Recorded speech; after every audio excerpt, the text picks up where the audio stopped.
Kim vurdu? Bu kişi bunu vurdu. Ha vurdu. İlan vəsətdə qoraqla vurdu. Gör, harada bana çalardılar. Tüstünün içində, dudun içində bala vermiş. 14 dənə balasını... Gereften mal təvəssüdü özün uşaqlar. vəsətdən qırdı. Dedim Bu onun bir birisi dənə hani? yoldaşı qalıbdı, erkət aldı. Suyla işi yoxdu, amma mən dərbədə bu, hər yerdə olsa vurar. Eski suyu içinde. Bu getmişdi yonca dərməyə. Eşyəyinə dəryazla. Deyir, qadın içindən keçirdim, həmən ilan dayıydı.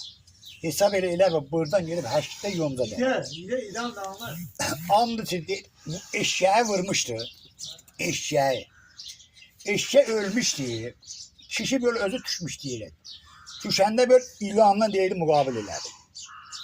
İlan da ayda Hazreti Abbas'ın bu kırmızıydı. Bu canda 2 metr tulu. Ulan xəbərli. Ha ilanı vurmuştu, gətirmiş kendi ilanı götürmək oldu. Ulan səsizdir. Ama eşek dərzi öldü. Mənim də dədəmin xaloğlusu Seyid idi. Atla gəlirmiş, gedib məsələn dilənərmiş. O kətlərdə məsələn mərsiyə deyərmiş də hesab özlüyümüz qədim zaman. Gecə bu məsciddən gedərmiş o kəndin məscidini atla. Atın üstündən vurmuşdu ilan biləsin. Həm at ölmüşdü, həm özü kül olmuşdu Həzrət Abbas.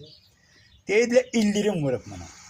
Sonra təşvir edilər ki, bunu ilan buradan vurmuşdu. Sağ olun. Həm atı vurmuşdu, həm ikisi də öldü. Dərzi öldü.